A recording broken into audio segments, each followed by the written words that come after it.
नमो अरहन्ताणं नमो सिद्धाणं नमो आयर्याणं नमो उवच्छायाणं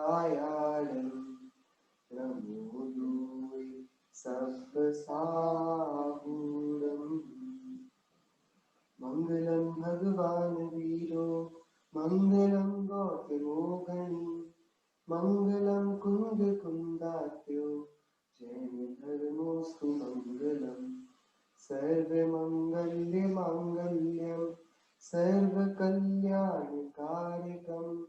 प्रधानां सर्वधर्माणां जैनं जयतु शासनम् जैनं जयतु शासनम् जैनं जयतु शासनम् मोक्षमार्गस्य नेतारं भेत्तारं कर्मभूभृतां ज्ञातारं विश्वतत्त्वानां वन्दे तद्गुणलब्धये वन्दे तद्गुणलब्धये वन्दे तद्गुणलब्धये नमिगुणवर्धमानं परमपाणं जिनं सुखेन वोच्छामि रयनसारं सायारणयारधं मीनम्। श्रीमद्भगवत कुमकुंडाचार्य देव प्रेमी रयनसार नामक एक ग्रंथ और बहिरात्मा का स्वरूप, इस पर हम सभी ने कल चर्चा प्रारंभ करी थी। 126वीं गाथा में आचार्य देव ने बहिरात्मा का लक्षण हमें बताया। जो मनुष्य अपनी आत्मा की ज्ञान अध्ययन और सुखामृत रसायन का पान छोड़कर इंद्रियों का सुख भोगता है, वह निश्चय से बहिरात्मा है। 127वीं गाथा में आचार्य देव ने जो इंद्रियों की रुचि को छोड़ने की बात तो पहले भी 125वीं गाथा में बोला ही थे कि जो विषय में रक्त है वो नहीं छूटेगा और जो विषयों से विरक्त है वो ही मुक्त होगा। उसी बात में विषयों का यथार्थ स्वरूप का प्रतिपादन किया और उन्होंने हमारे साथ कोई भी ऐसा कार्य आचार्य देव ने नहीं किया जिससे हम बुरा मान जाए। हम जो मानते आए थे उन्हीं बातों को आचार्य देव ने दोहराया। आचार्य देव ने बोला तुम्हें ये विषय जो 5 इंद्रिय के हैं ये सुंदर शोभायमान लगते हैं कि नहीं लगते? हमने बोला हाँ बहुत सुंदर है, हमें लगता है ये बड़ी शोभा वाले हैं। फिर उन्होंने पूछा अच्छा जब तुम 5 इंद्रिय के विषयों को भोगते हो तो तुम्हें वे स्वादिष्ट आनंदप्रद लगते हैं कि नहीं लगते, कि उनकी प्राप्ति में ही आनंद आता हो? हमने बोला बिल्कुल लगते हैं महाराज। और अच्छा ये तुम इनको देखकर ऐसा नहीं मान लेते कि यदि ये विषय मेरे पास हो तो मेरी भी शोभा बढ़ जाएगी? हाँ महाराज, जितने ज्यादा विषय हो उतनी अच्छी बात, उतना अच्छा जीवन। आचार्य ने बोला तुमने ये जो 3 बातें कही ना, पता है ये 3 बातें एक वस्तु पर यथावत ऐसी की ऐसी लागू पड़ती हैं। कौन सी वस्तु पर? कि किंपाक फल, विष मिश्रित मोदक और इंद्रायण फल, ये तीनों भी देखने में बड़े सुंदर, फल में बड़े स्वादिष्ट और सबके हृदय में ऐसी आकांक्षाएं उत्पन्न करा देने वाले कि हम इनको हस्तगत कर लें, हमको भी ये मिल जावे, ऐसे होते हैं। लेकिन क्या तुम्हें पता है आकर्षक होने पर भी, इनके ग्रहण में अत्यंत इच्छा होने पर भी और इनके भोग में बहुत आनंद होने पर भी किंपाक फल को पाने का फल पता है कि तत्काल मृत्यु। ऐसा ही इन भोगों के साथ है। तुम्हारी बात बिल्कुल अच्छी है कि 5 इंद्रिय के विषय बड़े आकर्षक हैं और इनको भोगते भोगते आनंद भी लगता है, लेकिन इन सभी के भोग लेने के बाद जो विपत्ति सामने आकर खड़ी होती है, यदि उस विपत्ति का विज्ञापन भी अभी दे दिया जाए, उसका ट्रेलर भी अभी चला दिया जाए, तो भी हमारे रोंगटे खड़े हो जाएंगे। 5 इंद्रिय के विषयों के भोगने में जो आनंद है वो उसके फल की कालिमा के पहले का उत्सव है। ये तो बहुत बड़ा पीछे, जैसे बकरा बड़ा प्रसन्न है, वो गाय और वो बैल आज बड़े प्रसन्न है, बहुत भीड़ जुटी है, सब उनको मालाएं पहना रहे हैं, टीका लगा रहे हैं, खाने को दे रहे हैं, वो बड़ा प्रसन्न है बकरा कि अरे वाह आज कितना अच्छा दिन है। वो बैल भी बड़ा प्रसन्न होता है, आज तो गजब का दिन है, सभी के हृदय में मेरे प्रति कितना प्रेम उमड़ रहा है, सभी मुझे अच्छा अच्छा खिला रहे हैं, प्रेम से मुझे छू रहे हैं, मुझे मालाएं दे रहे हैं, तिलक लगा रहे हैं। कि वो नहीं जानता कि ये जो वर्तमान का क्षणिक आनंद है ये उसके बलि चढ़ा दिए जाने की तैयारी की पूर्व विधियां हैं। ऐसे ही हम सभी जो विषयों के भोगों से अपना तिलक किया करते हैं, अपने को आनंदमय मानते हैं, अनुभूत करते हैं, आचार्य कहते हैं ये वही वाली प्रसन्नता है जो किसी बकरे को उसके यज्ञ वेदी पर बलि चढ़ाए दिए जाने के पूर्व से होती है। उसे नहीं पता कि कितना बड़ा छलावा है, जहां उसको उन्मत्त होकर भाग जाने का यत्न किया जाना था, वह वहां पर आनंदित होता हुआ अपने प्रेम को, स्वागत को, भोजन को बहुत उत्साह से ग्रहण करता है। योग्य तो यह होता कि वह बैल पागल हो जाता, वह गाय चिल्लाने लगती, वह बकरा उन्माद पैदा कर देता, लोग इधर उधर उसको पकड़ नहीं पाते, वो कैसे भी उस सभा से दूर निकल जाता। वो तो उसने नहीं किया, उसने अपने ही विनाश के पूर्व प्रसन्नता से आत्मसमर्पण किया है। क्यों किया है? क्योंकि उसे पता ही नहीं कि अभी जो ये अन्न पानादि मुझे दिया जा रहा है, प्रेम की मुझ पर बारिश की जा रही है, इसके पश्चात बाद, तत्काल बाद क्या होने वाला है। यही आचार्य देव ने हम सभी को बताकर ये निश्चय किया कि ये जो इंद्रिय के विषय है ना, ये दुख परिणामी है।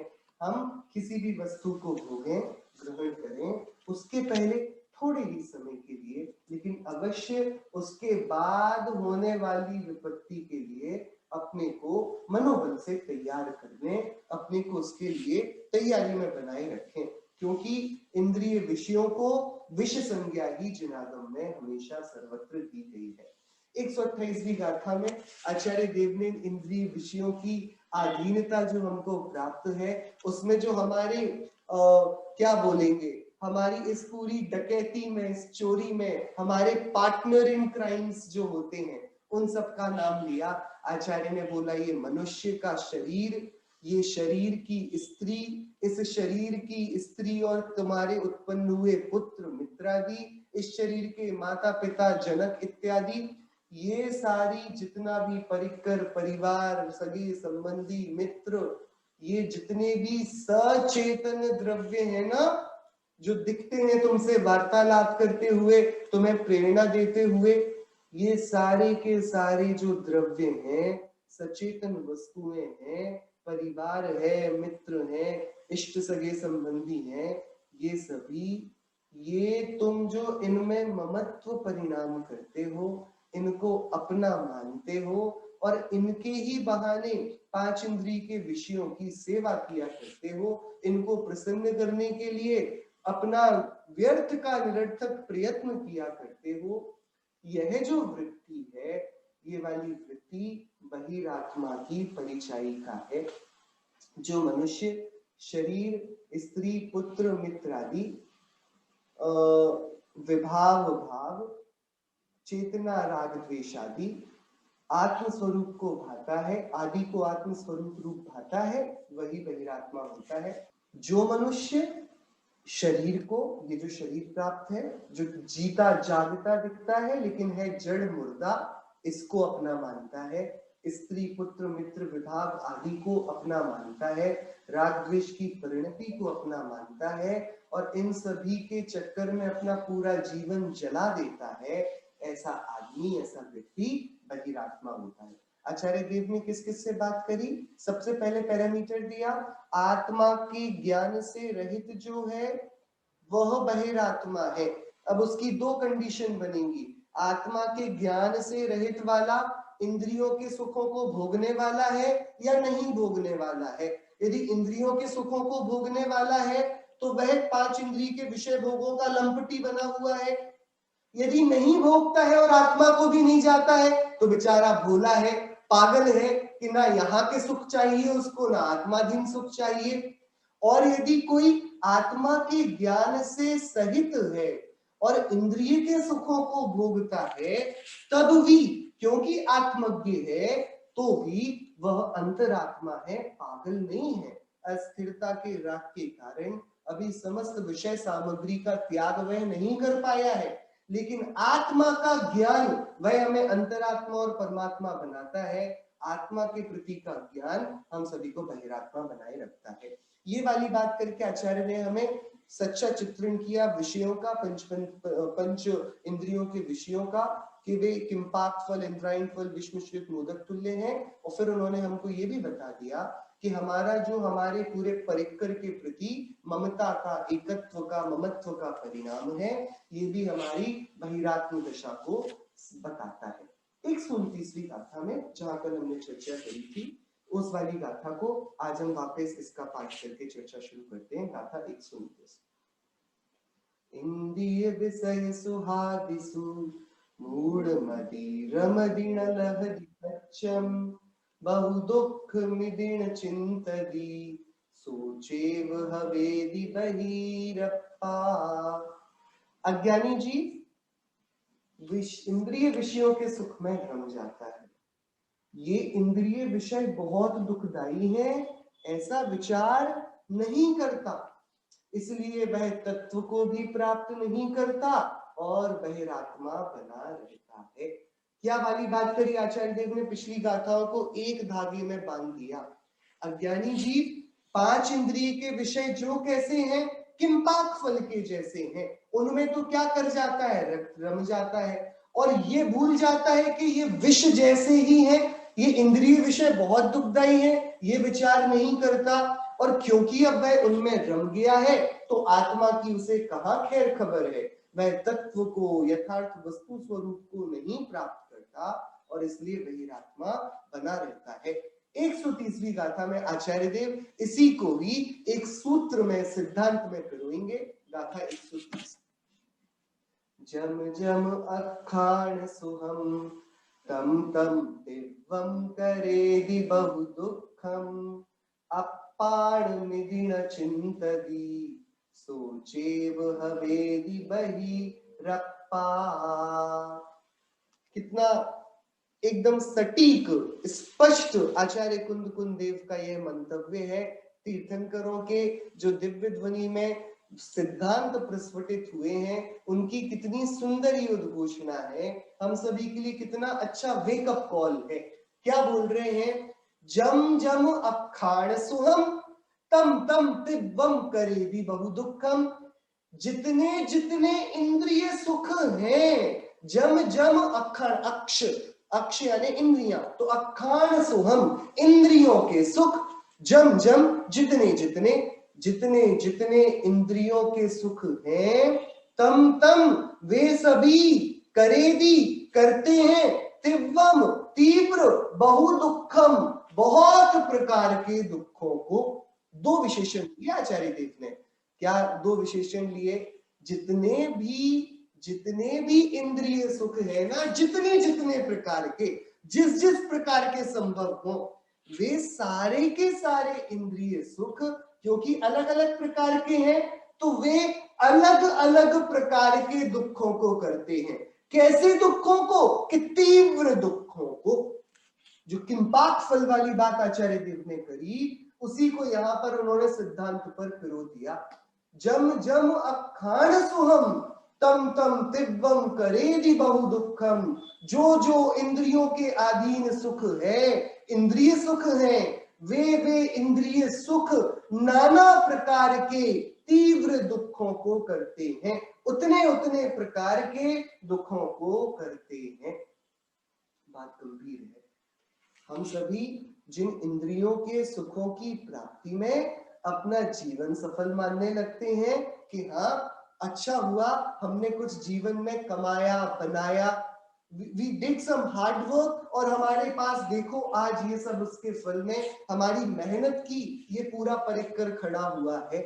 हम बार बार जिन इंद्रिय सुखों की प्राप्ति में सेल्फ वैलिडेशन करते आए, हमने अपने आप को बार बार जिताया कि हाँ whatever we did, हमने जो कुछ भी किया वो बढ़िया किया, अच्छे से किया, मन लगाकर किया, मेहनत से किया, खुले दिल से किया। हम यही समझते हैं कि जिसके पास इंद्रिय विषय नहीं है वो या तो आलसी रहा आया होगा या उसने मन से काम नहीं किया, ईमानदारी से नहीं किया, वो भी मेहनत करता, थोड़ी मन लगाता, थोड़े अच्छे ऊंचे ख्वाब रखता, एम्बिशन रखता, तो शायद वो भी आज वहां पर होता जहां पर हम खड़े हैं। ऐसा हम कभी कभी बोल जाते हैं, सोचते तो है ही।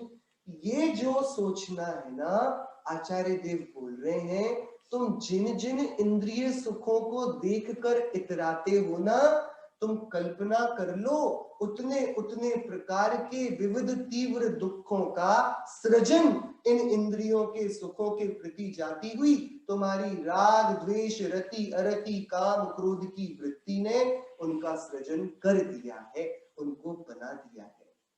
बहुत विचारने की बात है। हमारे जीवन में हम आजू बाजू अपने आसपास के परिकर में ही कितने प्रकार के दुखों को देखते हैं। आप बताइए, ऐसा कौन सा दुख है जो आपकी कल्पना के बाहर का आपने सोचा हो? किसी की उंगली कटती है, किसी का हाथ कट जाता है, किसी के कोई और ही अजीब ही तरह की बीमारी है, किसी के हाथ पैर लकड़ी जैसे होने लगे, अकड़ने लगे, किसी के पूरे शरीर में फोड़े हो गए, किसी से बोलते नहीं बनता, किसी से देखते नहीं बनता, किसी की आंखों में ही खून जमने लगा, किसी के कान से खून निकलने लगा। हम नाना प्रकार के शरीर के एक एक अंग के अधीन दुखों को देखते आए हैं। हमारे यहाँ किसी को नहीं हुआ तो क्या, लेकिन जगत में हमने ऐसे दुखों के बारे में सुना है। कैसे कैसे लोगों ने किस किस रीति से किस किस को मार दिया, किस किस को टॉर्चर किया, कैसे टॉर्चर किया। ये सारी बातें हम नाना प्रकार के दुखों के उदय, पाप के उदयों को देखते आते हैं, सुनते आते हैं। कभी हमने कल्पना करी ऐसे पाप के उदयों के लिए कैसे परिणामों को करना होता होगा? जिस जीव को इस जाति का उदय आया, जो आज हमारी करुणा का पात्र बना है, जिसको देखकर हमारी आत्मा दहल गई है कि किसी के साथ इतनी क्रूरता कैसे हो सकती है, किसी के साथ कोई ऐसा कैसे कर सकता है। हम कभी ये विचार भी तो करें, यदि किसी के साथ ऐसा हुआ और यदि हम कर्म व्यवस्था के अंतर्गत उसे मानते हैं, तो फिर ऐसे होने के पीछे लगने वाले परिणामों का क्या प्रकार होगा? और फिर हम थोड़े विचारों में उतरते हैं तो हम अपने आप को भी उन्हीं अपराधों के बीच में पाते हैं। और यदि हम उन अपराधों के बीच में पाते हैं तो वे अपराध हमसे सीधे तो होते नहीं, हम इतने क्रूर तो है नहीं कि हम किसी जानवर को मरवाएं, लेकिन हमारे घर में जो जो वस्तुएं आ जाती हैं सजने के लिए, हमारे आराम के लिए, हमारे संग्रह के लिए, हम उन वस्तुओं का इतिहास पूछना भूल जाते हैं। वो कैसे बनी, उनके बनाने में कितनी बिहाइंड दी स्टेज कितना सारा काम हुआ, कितने जीवों की प्रताड़ना, कितने आदमियों की प्रताड़ना, लेबर लॉज का उल्लंघन, किनका उत्पीड़न, किनके साथ, किनको भाई जो वस्तु के बनाने वाले कारीगर हैं उनको पैसे ही नहीं मिले, जो हमारे पास इतना महंगा आर्टिफैक्ट सा जाकर रखा हुआ है। वो जिसने एक्चुअल में बनाया है उसकी क्या दशा हमको पता भी नहीं। हमने वो ले तो ली दवाई अपनी आराम के लिए, लेकिन उस दवाई के लिए कितने जीवों पर टेस्टिंग हुई, कितने जीवों को मारा गया, कैसे बनी वो, ये हम नहीं सोच पाते। ये जो नाना प्रकार के विषयों के संपादन में, इनके ग्रहण में, बैकग्राउंड प्रोसेस में कितना सारा काम हुआ है, हम उसके विचार के बिना सिर्फ एक लोभ वृत्ति से, संग्रह वृत्ति से सब कुछ मैं जोड़ लूं, मेरे पास सब बेस्ट कलेक्शन होना चाहिए, इस कारण से देखिए ना, हम जब भी पुराने लोगों के कलेक्शंस देखते हैं, किसी की दीवार पर हिरण का चेहरा पूरा कटा हुआ सजा हुआ रखा है, सर्टिफिकेट ऑफ देयर ब्रेवरी, उनके साहस का एकमात्र प्रतीक, कि उनकी जितनी दीवार है उतनी दीवार में किसी ना किसी उस जानवर का चेहरा एकदम लगा हुआ है जिसको उन्होंने खुद जंगलों में जाकर शिकार किया था। बराबर, वो किस लिए किया? कि चलो यही कि लोग हमें बहुत वीर मानेंगे, लेकिन वो वृत्ति वो है तो इंद्रिय के विषयों की पूर्ति ही ना, संग्रह वृत्ति, मान कषाय की पूर्ति, क्रोध की पूर्ति, उनका मजा, उनका खेल, उनका उन्माद, उनके लिए वही एक मनोरंजन का साधन रह गया, उनके लिए वही अपनी मान बढ़ाई का कारण रह गया। लेकिन अब हम समझें, एक तो वो जीव की मृत्यु हुई, वो जीव की मृत्यु हुई और उसके बाद पूरी दुनिया ने ताली पीटी, तो इतने सारे लोगों को उन्होंने और प्रोत्साहित किया कि तुम भी मार कर लाओ। एक ने मारा तो चार को, और अरे वो बढ़िया मारते थे, हम भी मारेंगे, उनके जैसे चलाएंगे बंदूक, एकदम इस तरीके से इतने लोगों पर उस हिंसा के मार्ग पर उन्होंने प्रणयन कराया।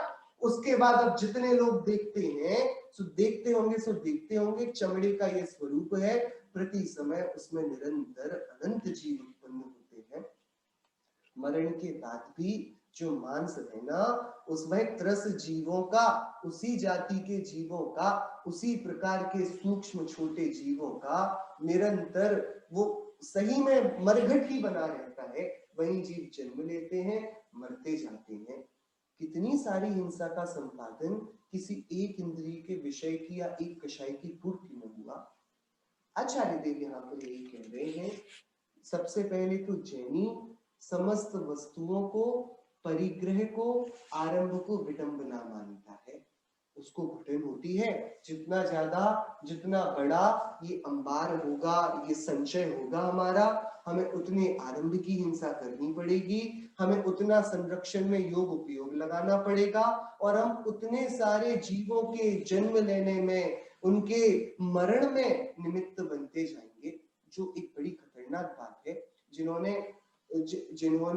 जिन्होंने तत्व विचार किया है, जिन्होंने सच में करणानुयोग की बात को सही माना है कि भैया हाँ, चार प्रकार की गतियां हैं और एक इंद्री, दो इंद्री, तीन इंद्री, चार इंद्री, इनमें पर्याप्त, अपर्याप्त, निवृत्ति, अपर्याप्त, लब्धि, अपर्याप्त, इस प्रकार से अपर्याप्त के भेद, फिर देखो इस वस्तु में इतने इतनी अवगाहना वाले इतने इतने जीवों का जन्म मरण होता रहता है। जिन्होंने पढ़ा है ना ये हमारे सिद्धांत को तीर्थंकर देव के षटखंडागम ग्रंथ से, गोमटसार ग्रंथ से जीवों की अवस्थाओं के बारे में जाना है, वे समझते हैं कि जितना ज्यादा वस्तुओं का संचय होगा उतनी ज्यादा हम सिर्फ उन नाना प्रकार के जीवों के जन्म लेने के स्थानों को बनाएंगे, और जब स्थान बनेंगे तो जीव जन्म लेंगे। हमारे घरों में जगह जगह छिपकलियां हो जाएंगी, कहीं तो कहीं मच्छर होंगे, तो कहीं मकड़ियों के जाले आ जाएंगे, कुछ ना कुछ लगा ही रहता है। और फिर सफाई करनी होती है, तो उसमें कितनों की रक्षा हो पाती है, और कितना भी आप कितने भी अत्याचार से करें, चींटियां हो गई कहीं, अब उनको कैसे हटाएंगे, क्या करेंगे। इस प्रकार से परिग्रह को जो ज्ञानी है, जिन्होंने सही में जनागम का अभ्यास किया है, वे परिग्रह के बढ़ने को विडंबना मानते हैं। वे नहीं चाहते कि हमें इतनी सारी जिम्मेदारियां मिले कि हम इतने सारे जीवों की रक्षा के जिम्मेदार बन जाएं। हम नहीं संभाल पाएंगे इतने जीवों को। इस प्रकार से सबसे पहली तो जैनियों की वृत्ति ही नहीं होती कि उनका बढ़ता जाए, जितना उनकी आवश्यकता से अधिक होता है वे उनके ऊपर बांटते जाते हैं, जिनको आवश्यकता हो, अथवा प्रभावना में लगाते हैं, अथवा साधु संतों की सेवा में लगाते हैं, अथवा जिनवाणी के प्रचार प्रसार में लगाते हैं। इस प्रकार से वे कार्य करते हैं। सामान्य बात, अब किसी का ये सब, इन सब के अलग अलग उदाहरण है आगम में, और अलग अलग सबकी अंदर की मनस्थिति होती है। हम सभी एक आइडियल परिस्थिति की बात कर रहे हैं। एक अच्छा आदर्श जैनी कैसा होगा कि वह भयभीत होगा परिग्रह की विपत्ति से, मजबूरी में छोड़ नहीं पा रहा है, लेकिन निर्ग्रंथता की भावना निरंतर भाता है।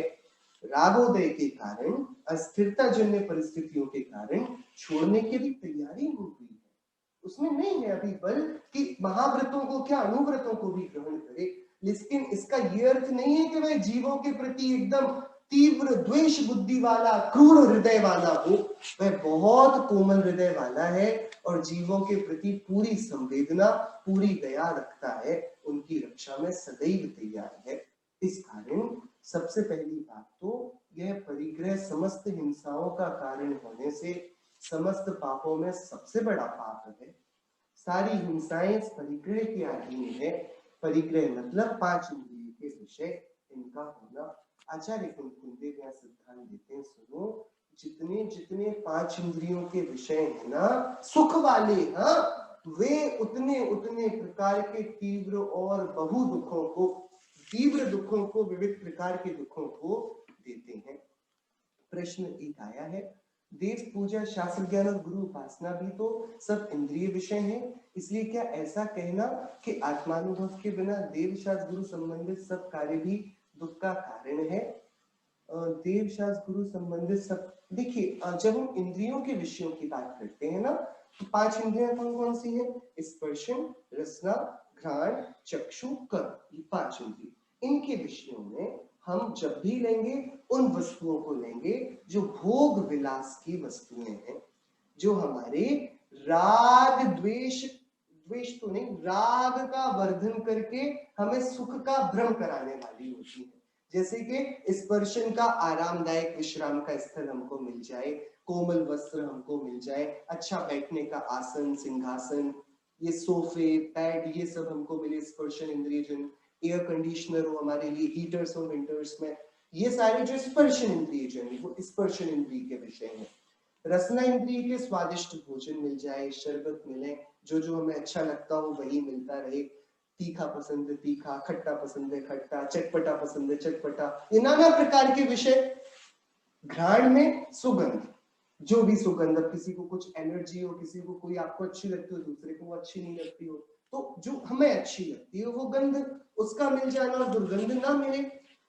आंखों के देखने के लिए बढ़िया अच्छा एम्बियंस हो, थोड़ा जो देखो आप तो आपको अच्छा लगे, अच्छे ब्राइट कलर्स हो थोड़े, ऐसा हमारी आंखों को जो प्रिय कर लगे। हम सुंदरता चाहते हैं हर जगह, लोगों में भी सुंदरता देखते हैं, घरों में भी सुंदरता देखते हैं, फोटोज में भी सुंदरता देखते हैं, सीनरीज में, नेचुरल सीनिक ब्यूटी में भी हमको सुंदरता चाहिए। ये चक्षु इंद्रिय के सुख।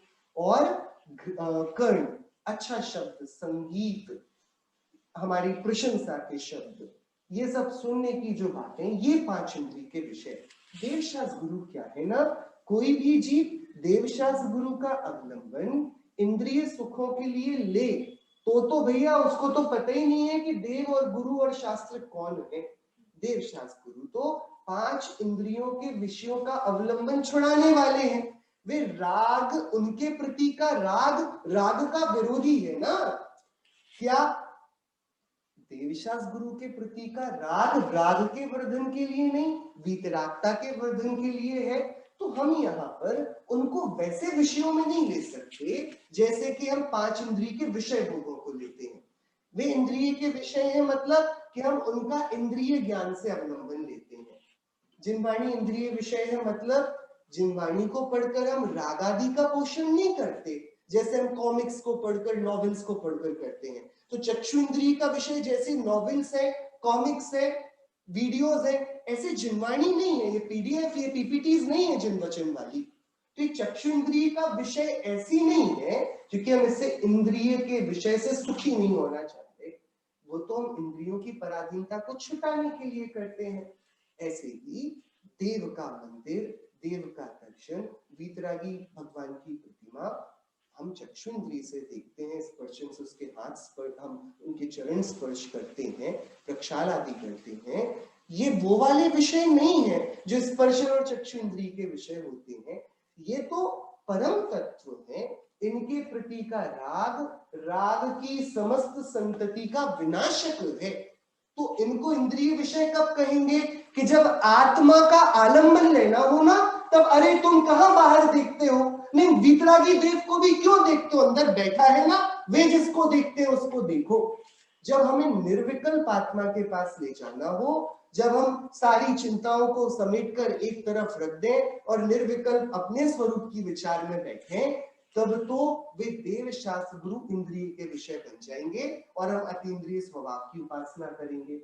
लेकिन जब सामने एक जगह भैया बहुत स्वादिष्ट भोजन है, थाली है, आरामदायक आसन लगा हुआ है, संगीत चल रहा है, सुगंधित वायु बैठ रही है, और दूसरी जगह वीतरागी देव का खाली मंदिर है, अब यदि इन दोनों में से बोलोगे भैया इंद्रिय का विषय ये भी है, इंद्रिय का विषय ये भी है, तो हम कहां पर जाएं?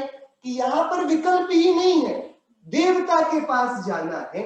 वीतरागता के उपासकों को वीतरागता ही हमेशा प्रिय कर होनी चाहिए। सो हम सभी को इंद्रिय विषयों में बहुत भेद है।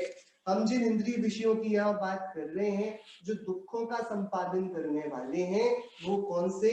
शरीर, पुत्र, परिवार इत्यादि से जो मिले जुले इंद्रिय विषय है ना, जिनका थोड़ा मिलते ही हम एक ठंडक की सांस लेते हैं, ये बढ़िया हुआ काम, ये वाले विषय उनको यहाँ लेना है। हाँ, लेकिन ये वाली बात सही है, कोई देव शास्त्र गुरु से भी इंद्रिय सुखों की आकांक्षा करने लगे तो वो हतभाग्य है। वो पता है क्या करता है, वो अमृत की दुकान पर जाकर 2 घूंट कुल्ला करने का पानी मांगता है। क्या मतलब है, वो तुम्हारी जन्म जन्म की प्यास मिटा सकता है 1 घूंट अमृत का, तुम वहां जाकर भी पानी मांगते हो, वो भी पूरा नहीं, 2 घूंट। कि अरे तुम यदि वितरागी देव से इंद्रिय सुख मांगोगे तो 2 घूंट जितने मिलेंगे, जो वितरागी देव से अतीन्द्रिय सुख मांग लोगे तो इंद्रिय सुख भी भर ग्लास मिलेगा, चक्रवर्ती बनोगे, तीर्थंकर बनोगे, नारायण बनोगे। तुमने मांगा जो, वो भी अधूरा मांगा, पानी ही मांगना था तो भर ग्लास मांगते ना। ये तो तुम्हारा भाग्य ही खराब है कि जहां सब कुछ मिलता हो वहां कुछ कुछ लेकर आ गए, सब कुछ ही ले आना था। ये वाली तो अच्छी बात नहीं हुई। तुम सारी के दातार पाए, काज लघु जाचू कहा, मुझ आप सम कर ले हूँ स्वामी, यही एक वांछा महा। हे भगवान, मुझे आपके जैसा दातार मिला है, मैं ये 2-3 दिन का, 2-3 भवों के रोटी कपड़े मकान की व्यवस्था नहीं मांगूंगा। अगले भाव में भी मुझे अच्छा स्वर्ग का विमान मिल जाए, उसके बाद मैं राजा बन जाऊं, ये 2-3 भवों का क्या मांगू मैं, मुझे तो अपने जैसा बना लो। मैं छोटी मोटी बात मानकर मूर्ख नहीं बनने वाला हूं। सो जो हमारे उत्कृष्ट, परमोत्कृष्ट, सर्वोत्कृष्ट पंच परमेष्ठी भगवान, देव गुरु धर्म, इनके समक्ष भी इंद्रिय सुखों की वांछा करता है, वह तो प्रगट में मूर्ख है। जगत जनों के पास तो पता, उनको पता ही नहीं था भैया कि अमृत कहाँ मिलता है, उनको तो पता ही नहीं था, तो बेचारे जगह जगह पनघटों में जाकर पानी मांगते रहे। तुम्हें तो पता था अमृत मिलता है यहाँ, और तुमने यहाँ आकर भी पानी मांगा। तुमसे बड़ा कौन सा दुर्भागी जीव, हतभागी जीव होगा। सो वे जीव जो देवशास्त्र गुरु के समक्ष भी इंद्रिय सुख की कामना करते हैं, वे बहिरात्मा हैं, वे भी नाना प्रकार के दुखों से प्रताड़ित होंगे। हाँ, देवशास्त्र गुरु के प्रभाव से तत्काल उनको कुछ विषय संपदा का सुख मिल जावे, ये देवशास्त्र गुरु के सामीप्य का, संगति का महात्म्य है। यहाँ पर क्या बात कर रहे हैं आचार्य, जितने भी इंद्रिय के सुख हैं वे सभी तीव्र और विविध प्रकार के दुखों को करने वाले हैं। अब देखिए आगे क्या बोल रहे हैं आचार्य, अपाणम इति न चिंतति सोचेव हवेति बहिरप्पा। जितने जितने इंद्रिय सुख हैं वे सभी आत्मा को तीव्र और विविध प्रकार के दुख करते हैं। इति इस प्रकार, न नहीं चिंतति चिंता करता, नहीं विचार करता, इस प्रकार जो नहीं सोचता कि जितने प्रकार के इंद्रिय सुखों को मैं भोगूंगा भविष्य में उतने प्रकार के तीव्र दुखों को भोगना पड़ेगा, ऐसा जो विचार नहीं करता, सोचेव हवेति बहिरप्पा, वह ही बहिरप्पा, बहिरात्मा है। बहुत, मेरे आत्मा को यानी मुझे बहुत प्रकार के तीव्र दुखों को भोगना होगा, जो मैंने नाना प्रकार के इंद्रिय सुखों की गाफिलता में आत्महित की स्तुति को छोड़ दिया। मैं, जब मेरे पास समय है कि मैं आत्महित का अनुष्ठान कर सकता हूँ, मैं इस बात में अपना जीवन बिता दूं कि नहीं भैया ये जो सामने मिला हुआ है इसको एक बार मन से भूल लूं। तो जैसे वापस आप याद करिए संसार दर्शन का वह चित्र, एक बूंद शहद की टपकती है और अवसर है कि देवता खड़े हैं विमान लेकर, देवता बोलते हैं आ जाओ, तुम्हें बहुत शहद पिला देंगे भैया, तुम्हें जो चाहिए सब मिलेगा, जीवित रहोगे तो पी पाओगे ना। और वो क्या बोलता है कि नहीं नहीं नहीं, मुझे एक और अभी चाहिए। तो देखो, जो अभी जितनी जितनी शहद की बूंद को वो चखेगा, उतने उतने प्रकार के तीव्र दुखों को वो सहेगा। प्रगट ही है, कब तक देर इंतजार करेगा, चला जाएगा। उसकी देवी वैसी उसके साथ बैठकर उतावली हो रही है, चलो भैया। ये तो मान ही नहीं रहा है, मूर्ख है ये, इसको समझ ही नहीं आ रहा कि हम कौन है, इसको बचा सकते हैं। वो संसार दर्शन के चित्र वाला देखो इस गाथा पे कैसे सेट होगा। जम जम वो जितना जितना मधुमक्खी का मधु है ना, उसका जो सुख है ना, वो उतने उतने दुखों को करने वाला है। उसको अब समझ नहीं आ रहा, वो चूहे काट रहे हैं डाली और वो हाथी हिला रहा है पूरा वृक्ष, और नीचे 4 बड़े नाग और एक अजगर उतावले हो रहे हैं। इसको नहीं पता एक बूंद के बाद जो एक विषधर भी उसको डंक मारेगा, पूरे शरीर में कैसा जहर फैलेगा, कैसी वेदना पीड़ा फैलेगी, वो उसकी कल्पना नहीं करता एक बूंद के चक्कर में। ये हमारी स्थिति है। हमारी स्थिति क्या है? आचार्य गुणभद्र देव ने आत्मानुशासन ग्रंथ में एक उदाहरण दिया। बोला एक आदमी को बहुत भूख लगी, बहुत भूख लगी, बैठ गया, भूख लगी भूख लगी भूख लगी। माता ने बोला बना रहे हैं, खाना बन गया है, लगा रहे हैं थाली। नहीं, भूख लगी भूख लगी भूख लगी। इतने में वहां पर उसकी पत्नी ने पानी का गिलास और थाली रख दी। अभी थाली भरी नहीं है, खाना बनते ही जा रहा है। उसने क्या किया? भूख लगी भूख लगी भूख लगी, वो जग भर पानी लिया और पी गया। पी गया, अब खाना बनकर तैयार हुआ और उसकी थाली पर परोसा गया। अब तो मेरे पेट में जगह ही नहीं। भूख पानी की लगी थी या भोजन की लगी थी? कि पानी की तो नहीं लगी थी, भोजन की लगी थी। क्या किया? कि धैर्य नहीं रख पाया। धैर्य नहीं रख पाया तो क्या किया? कि पानी से ही पेट भर लिया। पानी से पेट भर लिया तो क्या हुआ? कि अब भोजन के सुख को नहीं भोग पाएगा जिसका। ऐसे ही इस नरभव को पाकर जो दुखों की भूख से व्याकुल हो, इंद्रिय सुख का ही पानी पी लेते हैं ना, वे मोक्ष के भोजन से च्युत रह जाते हैं, उनको वो प्राप्त नहीं होगा। थोड़ी देर रुककर इंद्रिय सुखों को थोड़ा बोल करके रुको। हम अभी विचार करते हैं तुम्हारे बारे में, क्या स्वरूप है तुम्हारा और क्या स्वरूप है हमारा। और कोई विचार कर तत्व ज्ञान के अमृत से धैर्य रखे, वह शीघ्र ही, अति शीघ्र वह योग्य पुरुषार्थ करके मुक्ति लक्ष्मी के भोजन को तो प्राप्त होगा ही।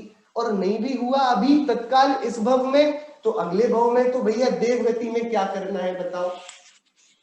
देवगति में तो कोई व्रत ले नहीं सकते हो, कोई नियम नहीं ले सकते। देवगति में ना रात्रि भोजन त्याग का नियम लेना पड़ता है, ना भैया हम जमी कंद नहीं खाएंगे, ना भैया के हम नित्य देव दर्शन करेंगे, ये करेंगे वो करेंगे।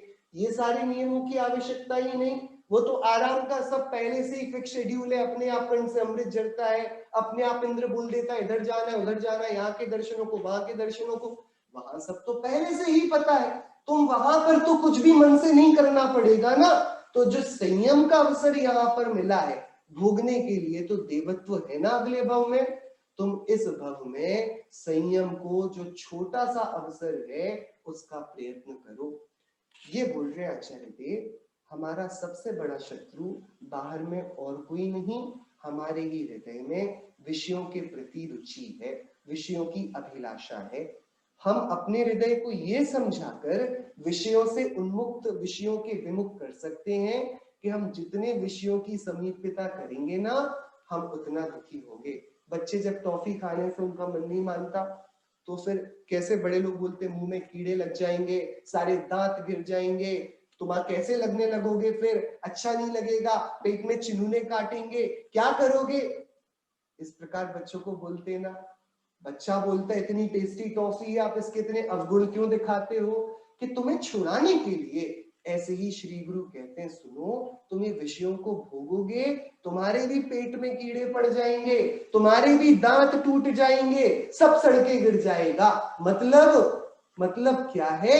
एक इंद्रियादि गतियों में गमन होगा, ना रसना बचेगी, ना घ्राण, ना चक्षु, ना कंठ, कोई इंद्रिय नहीं बचेगी। इंद्रिय सुखों का अत्यधिक सेवन ये आत्मघाती है, ये हम सबके लिए खतरनाक है।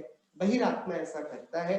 आचार्य देव तो तीनों प्रकार के आत्माओं की हमको एक झांकी दे रहे हैं, हम फिर निर्णय करेंगे हमें किस रूप में रहना है। क्या सिद्धांत आया? जम जम अखाण सुहम तम तम तिव्वम करेदि बहु दुखम अपाण। आत्मा को जितने जितने इंद्रिय सुख है ना, वे सभी तीव्र और विविध प्रकार के दुखों को करते हैं। इस कारण मुझे विषयों में प्रवृत्त नहीं होना। अंतरात्मा में आचार्य देव घबराना नहीं, विषयों को छुड़ा देंगे और एकदम हमारा घर बार सब छीन लेंगे आचार्य देव। आचार्य देव का उससे कुछ लेना देना नहीं है। आचार्य देव तो मन स्थिति का परिज्ञान करा रहे हैं, बहिरात्मा कैसी भावनाएं नहीं भाता और अंतरात्मा कैसी भावनाएं भाता है। आगे बताएंगे कि अंतरात्मा तो विषयों को नहीं छोड़ता है, और आप कह रहे थे कि जितने भी प्रकार के विषय सुख हैं उतने प्रकार के दुख हैं। अब बहिरात्मा करे तो वो दुख पाएगा, अंतरात्मा करेगा तो कोई गड़बड़ नहीं है, ये वाली बात तो आचार्य पूर्वा पर विरोध है। तो आचार्य देव आगे उसका समाधान करेंगे। अभी तो श्रद्धान में, यथार्थता में, वास्तविकता में क्या गलत है और क्या सही, आचार्य इसका ज्ञान कराते हैं। अगली गाथा में क्या बोल रहे हैं आचार्य बहिरात्मा के स्वरूप में? जेसिम अमेज्य मध्य उपन्नाणं हवेदि तत्रुई तह बहिरप्पाणं बहि रिंदिय विस एसु होदि मदी। अब ये गाथा में आचार्य थोड़े कठोर हुए हैं, बहिरात्मा की वृत्ति बता रहे हैं। क्या बोल रहे हैं आचार्य? जैसे अमेध्य मध्य, अमेध्य में, अमेध्य मतलब विष्टा, उल्टी, पीठ, अपवित्र पदार्थ, जैसे विष्टा में उपन्नाणम उत्पन्न हुआ, जो विष्टा में उत्पन्न होता है ऐसा कोई कीड़ा, उसकी रुई, उसकी रुचि तथ्य उसी में, उसी विष्टा में होती है। विष्टा में उत्पन्न हुआ कीड़ा क्या पसंद करता है? विष्टा को ही पसंद करता है। तो उसी प्रकार बहिरप्पाणम, बहिरात्मा की मदी, बुद्धि, मति, रुचि बहिरिंद्रिय विषयेषु, बाह्य इंद्रिय विषयों में होती है। कितना बड़ा मनोविज्ञान आचार्य देव ने दे दिया। हमारे अनादि अज्ञान का क्या कारण है, इस पर निष्कर्ष आचार्य देव ने दे दिया। हमारी जो पर्याय में जन्म लेते हैं उसी पर्याय में एकत्व बुद्धि की हमारी अनादि की संस्कार बुद्धि है, मति है। जैसे कोई विष्टा में उत्पन्न होने वाला कीड़ा विष्टा को ही अपना घर, विष्टा को ही सुंदरतम प्रदेश मान लेता हो, उसी प्रकार हम भी तो इन पांच इंद्रिय के विषयों में उत्पन्न हुए और आज तक उसी में खुशी मान रहे हैं। खतरनाक है। देखो इतने सारे धर्म है दुनिया में, जो जीव जिस धर्म में पैदा हो गया उसके लिए वही धर्म बेस्ट हो जाता है, राइट? हम सभी छाती चौड़ी करके कह तो देते हैं जैनिज्म इज दी बेस्ट, लेकिन आप किसी दूसरे धर्म वाले से पूछो ना कि बेस्ट रिलीजन कौन सा है, तो वो बताएगा, सिख वाले बोलेंगे सिखिज्म, हिंदू वाले बोलेंगे हिंदुइज्म, क्रिश्चियनिटी, क्रिश्चियनिटी, इस्लाम, इस्लाम बेस्ट हो जाएगा। हमारा कहीं ये कहना कि जैन धर्म सबसे अच्छा है, ये कहीं जैसे कोई विष्टा में उत्पन्न हुआ कीड़ा विष्टा में रुचिकर करता है, ऐसा ही कुल बुद्धि से चला आया हुआ तो तथ्य नहीं है ना। ये बहुत विचार की बात आचार्य देव कर रहे हैं। हमारी बहुत बुरी अनादि की आदत है, हम जहां उत्पन्न होते हैं उसी में पर्याय बुद्धि धारण कर देते हैं। यदि मैं आज पुरुष के रूप में उत्पन्न हुआ हूं, तो यदि आप मुझे स्त्री बोल दोगे, नपुंसक बोल दोगे, मुझे वो गाली लगने लगेगा कि मुझे नपुंसक, मुझे स्त्री, मुझे चिढ़ा रहे हैं, मुझे कितना बुरा बोल रहे हैं। लेकिन मैं ये विचार नहीं करता कि कितनी बार मैं नपुंसक बना होऊंगा। नारकी तो नपुंसक ही होते हैं, अनंत बार तो नरक का ही नपुंसक रहा मैं, फिर विकलत्रय में, सम्मूढ़ में, ये सब में मैंने क्या नहीं दशाएं धारण करी, कितनी बार स्त्री नहीं हुआ। अब किसी स्त्री को कोई पुरुष बोल दे तो वो बुरा मान जाए, जबकि हम सभी ये तो अलग अलग तरीके के रोल्स हैं जो हर भव में धारण करते हैं। वास्तविकता में हमारा इनसे परिचय ही नहीं, लेकिन फिर ये झगड़ा क्यों, ये बवाल क्यों? क्योंकि जैसे विष्टा में उत्पन्न हुआ कीड़ा उसी को अपना पूरा जीवन मान लेता है, उसी को अपना घर, उसी को अपना भोजन मानता है, ऐसे ही पुरुष अपने को पुरुष मानते हैं, मनुष्य अपने को मनुष्य मानते हैं, जैन अपने को जैन मानते हैं। विषयों का सेवन करने वाला अपने आप को विषयों से सुखी मानता है।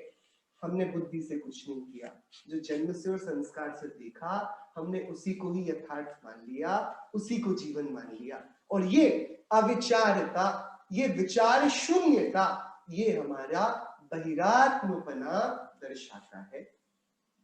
यदि हम इन्हीं चीजों से अपने को बड़ा, अपने को जीता हुआ, अपने को सुखी, अपने को आनंदमय मानते आए हैं, हम बहुत बड़ी भूल में हैं। हम उस विष्टा में उत्पन्न हुए कीड़े जैसी गलती कर रहे हैं कि अपवित्र पदार्थ तो है लेकिन भैया पैदा हुए हैं तो अच्छे ही होगा ऐसा मान लिए। ऐसे ही पांच इंद्रिय के विषय हमेशा से होंगे इसलिए अच्छे ही होंगे, ऐसी कोई बात नहीं है। लेकिन बहिरात्म दृष्टि ये हमको स्वीकारने नहीं देती। इसकी आखिरी गाथा बहिरात्म स्वरूप की 132वीं, उसको पढ़कर पूरा करते हैं आज और कल इसके निष्कर्ष और अंतरात्मा के स्वरूप से चर्चा शुरू करेंगे। पूय सूय रसाणानम खारामी भक्क भक्कणानम पी मनुजाई जहा मच्छे बहिरप्पाणम तहा नेयम। आचार्य कुंदकुंदेव की बहुत गंभीर उनकी शैली है, वे एक गाथा से बहुत सारी बातों को कह जाना चाहते हैं।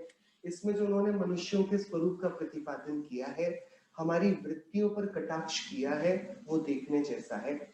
जैसे मनुजाई मनुष्य जाति, जैसे अभी हमने देखा ना विष्टा में उत्पन्न हुआ अपने को वही मान लेता है, विष्टा वाला ही मान लेता है, ऐसे अब हम ऑफेंड हो सकते हैं। यहाँ पर आचार्य देव मनुष्य जाति पर प्रश्न उठा रहे हैं। जैसे मनुष्य जाति पूय सूयर सारणम पीव अपवित्र पीव और पेय रसों के और खारामीय भक्ख भक्ख भक्ख नाणम पी, क्षार और अमृत के पीप रखी जाए एक गिलास में और एक गिलास में जूस रखा जाए। तो आचार्य कह रहे हैं जैसे मनुष्य जाति को पीप और जूस का अंतर नहीं पता और क्षार कड़वा कषायला पानी और अमृत इसका अंतर नहीं पता और भक्ष्य और अभक्ष्य का अंतर नहीं पता, जैसे मनुष्य जाति अपवित्र और पवित्र पेय रसों के, क्षार और अमृत के, भक्ष्य और अभक्ष्य के मध्य विवेक नहीं करती, उसी प्रकार बहिरात्मा को जानना चाहिए। किस मनुष्य जाति की बात आचार्य देव कर रहे हैं, हम सभी इस पर विचार अवश्य करेंगे। आचार्य देव ये बोल रहे हैं हम में से बहुत लोग तो ऐसे हैं जो विवेक को खूंटी पर टाककर ही पांच इंद्रियों के विषयों में भक्ष्य अभक्ष्य न्याय अन्याय नीति अनीति पवित्र अपवित्र के विचार के बिना ही टूट पड़ते हैं और ऐसा ही बहिरात्मा करता है, अविवेकी होकर अपने जीवन का हर एक कार्य। हम सभी के शीघ्र ही ऐसी मूढ़ बहिरात्म दशा विघटित हो, अंतरात्म रूप हो हम परमात्मा के लिए परमात्म दशा के लिए प्रयत्नरत रहें, इसी मंगल कामना से जिंदगी कोई नहीं जग में शरण बस है जिनागम का, जो चाहो काज आत्म का तो शरणा लो जिनागम का। जहाँ निज सत्व की चर्चा जहाँ सब तत्व की बातें, जहाँ शिवलोक की कथनी तहाँ डर है नहीं यम का। इसी से कर्म नसते हैं इसी से भरम भजते हैं, इसी से ध्यान धरते हैं विरागी वन में आत्म का।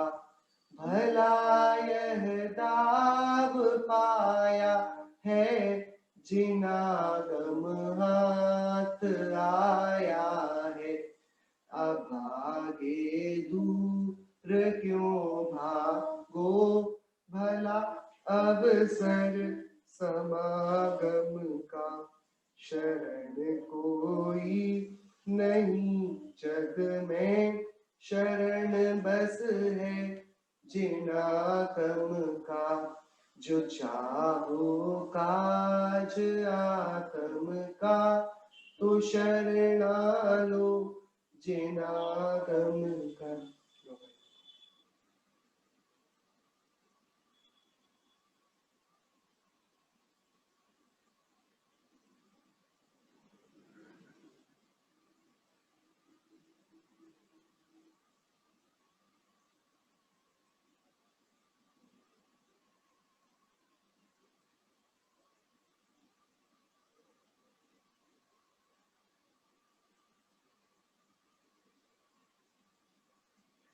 पुत्र एवं सर्व जनेन्द्र भगवंतों की जय हो। द्वादशांगमयी जिनवाणी माता की जय हो। समस्त वितरागी भावों महामुनि राजों की जय हो। अनेकांत में जैन शासन की जय हो। शासन में तीर्थंकर वर्तमान स्वामी की जय हो। श्रीमद भगवत कुंकुंदाचार्य देव की जय हो। श्री रैण सार ग्रंथ की जय हो।